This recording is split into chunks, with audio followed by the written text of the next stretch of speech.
There we are. Better late than never. I guess we're a couple minutes late.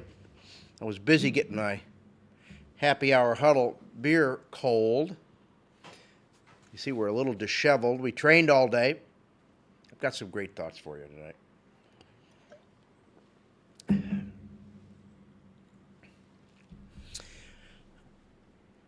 Every day, whether I'm doing a basics dog or I'm doing a big set of watermarks like we did today, the biggest challenge, maybe the biggest responsibility is a better word, that a trainer has is determining whether a dog is giving you a lack of effort or a lack of understanding. Is the task that you're asking them to do and to deal with and to tackle, is it more than they're capable of? Let me back up a minute. Determining whether a dog is trying starts way before you send them on a retrieve or way before you start a basic session. You can sense in their compliance when you're airing them, bring them to the line, whether or not, are they with me today? Are they compliant? It starts to give you information. Now, doesn't mean you're going to act on something immediately, but what it does mean is that you start to compute that. Say, all right, I feel Fido today is being a little bit contrary. Now, it's going to give you information so you can determine behavior later on in your session, how you elect to deal with that. Something I said today to our group, I said, there are dogs that I think are giving a lack of effort that are actually successful on the test, let's call it that. And there are dogs that I think aren't successful, but I think they're trying. And the trying part, the effort part, really is the most valuable thing that you can do. And the most valuable thing you can draw attention to from the beginning of basics through their entire life, especially through their formative stages. Because really, effort is the biggest goal as a dog trainer. Getting a dog to try, to give you an earnest attempt, which is really, if you look up the definition of effort, one of the first things they say is an earnest attempt. Doesn't mean they're perfect. It means they're trying. It's our job as a dog trainer to make the goal, the task, achievable enough that when they try, they succeed. Or you modify the task during a set of retrieves or a set of watermarks so that when you think, this dog's really trying, but he honestly is not sure where one bird is, but he's trying to do the right thing. So you don't want a dog trying to do the right thing to turn out into a bad experience.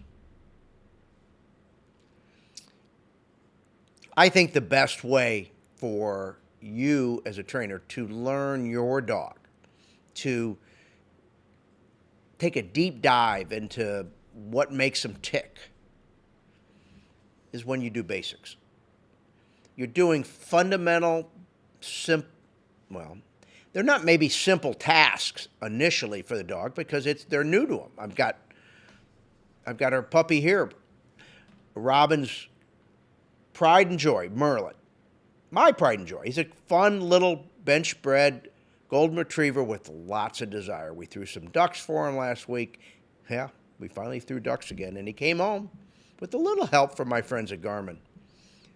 A nice dog, lots of drive. It's going to be a challenge for me. He's cut out of a different cloth than the field-bred Labrador that I've spent a big chunk of my life training, but this is great for me because I've worked with sled dogs, with springers, with dogs of all the retriever breeds. And the best thing you can do is when you start basics is learn what motivates this dog to try.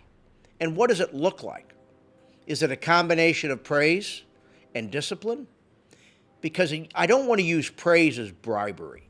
Now, let me back up a minute. When you start a little puppy, yeah, you use food-based rewards to initiate behavior. But once you establish what the rules are and what the behavior is, I don't use praise to bribe them to do a disciplined task. I use praise to reward them when they give me effort, when they try to do the disciplined task, and a lot of times when they do it successfully. I think that's the most important thing. And so when you start to go through an early foundation program, you learn a lot about your dog. You learn maybe a lot about yourself too. Because you're trying to be a mentor, a teacher, a leader, a disciplinarian at times. You're trying to prepare them for the real world. That's a lot of responsibility. But you're also trying to learn how to motivate effort.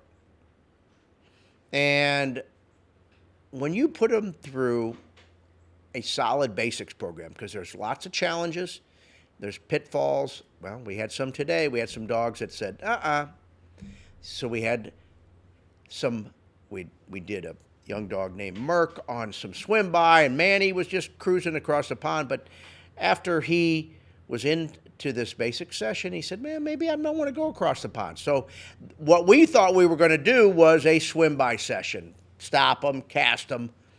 But Merc decided today wasn't the day he was going to be willing to commit to going across the pond to the back pile, which he had done successfully multiple days. And I said to the owner, I said, this is more valuable and important than the good days. This is the day where Merc decides, not today. They all do it. They all do it in one way, shape, or form. It may not be not going, but it may be not trying. So motivating Merc to say, you're going to go across the pond because I told you. And the minute you do it, when you don't feel like doing it, because that's the definition of a dog that's properly, I'm going to use the word force. It sounds like maybe not a politically correct term, but it really is. It's the commitment to go under challenges. We all have to deal with it in life. The dogs are going to have to deal with it because it's going to get harder and there's more rules. And one of the things they're going to try is not going, not trying, to bail.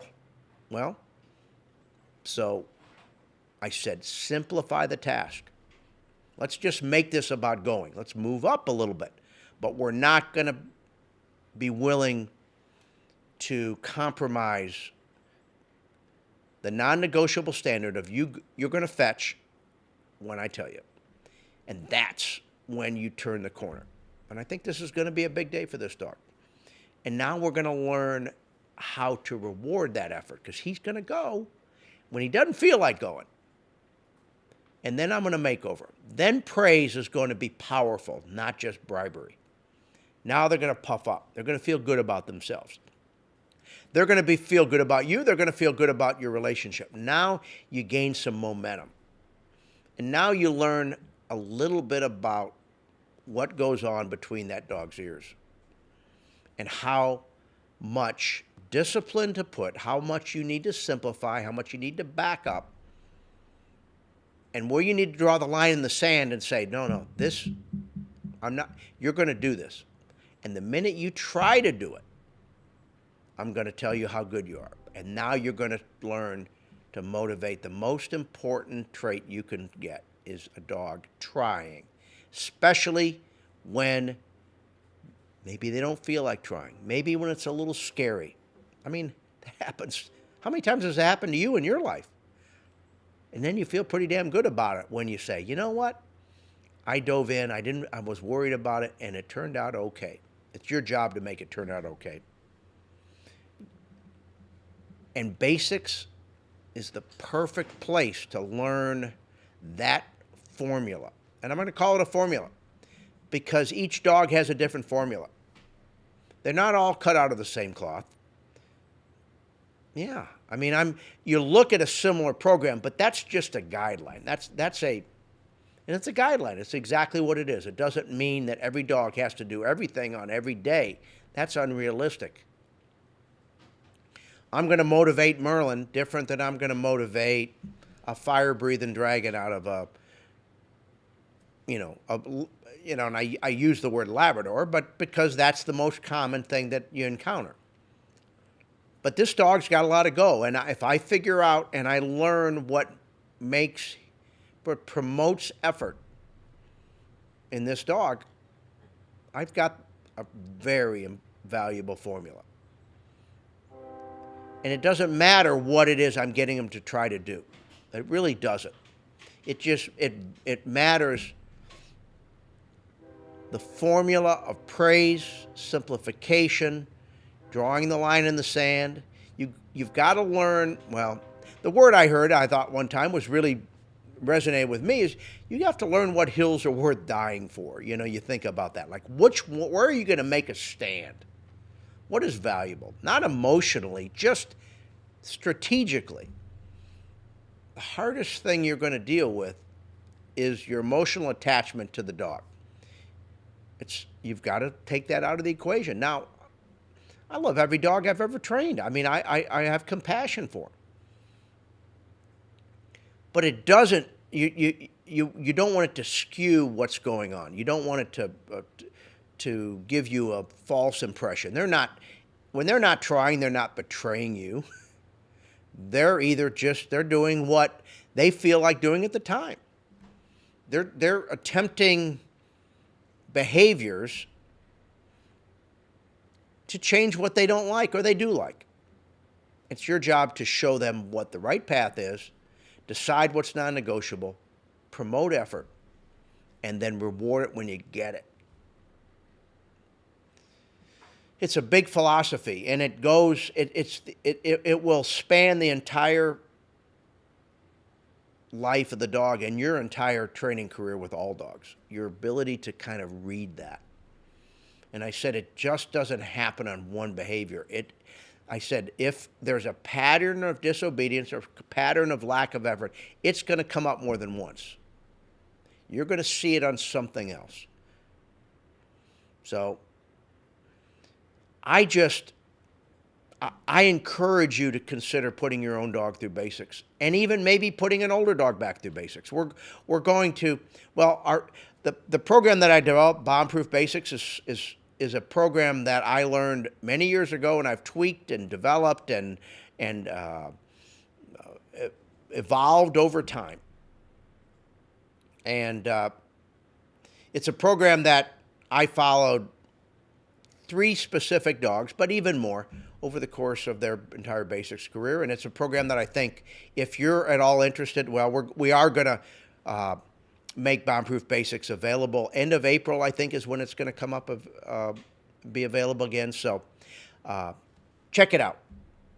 But whether you do that or not, I want you to think real hard about the difference between a lack of effort and a lack of understanding. It is probably the hardest and most critical decision you're going to make every day when you train a dog.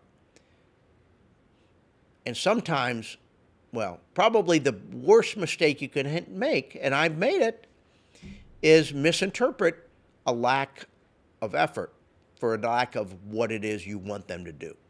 That's why it never hurts to reestablish what the expectations are, to re-identify the task. You're not backing down. You're just re-showing them, no, here's what you have to do.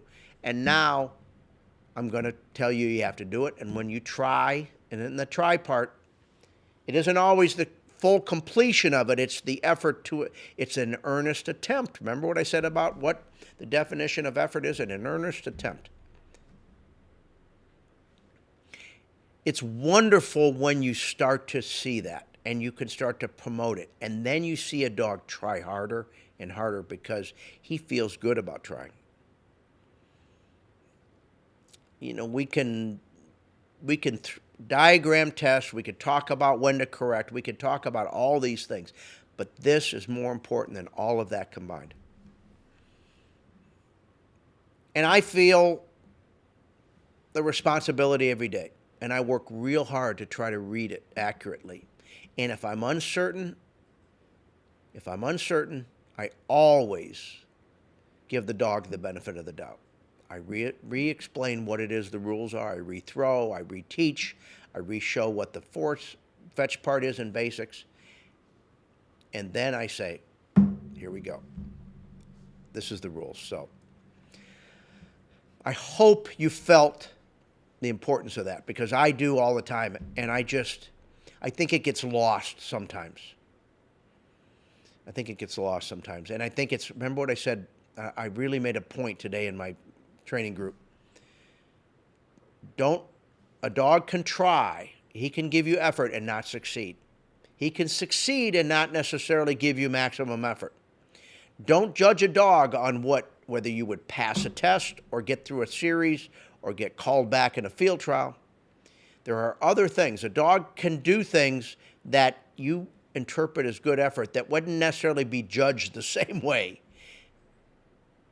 Think about it in a different way. That's what I want you to think about. And I bet you if you reflect on that, you're gonna come to some conclusions that are gonna be really valuable. So I look forward to talking to you about that again, because it's really one of the most profound things I've come to be aware of in 40 plus years as a professional. So, and once again, my beer's getting cold. Maybe your drink is too. Thank you for your time. And like I said, if you have any interest, keep an eye in EliteRetrievers.com. We've got other stuff coming out. So good night, and thank you very much. And enjoy your drink. We'll see you again shortly. Bye-bye.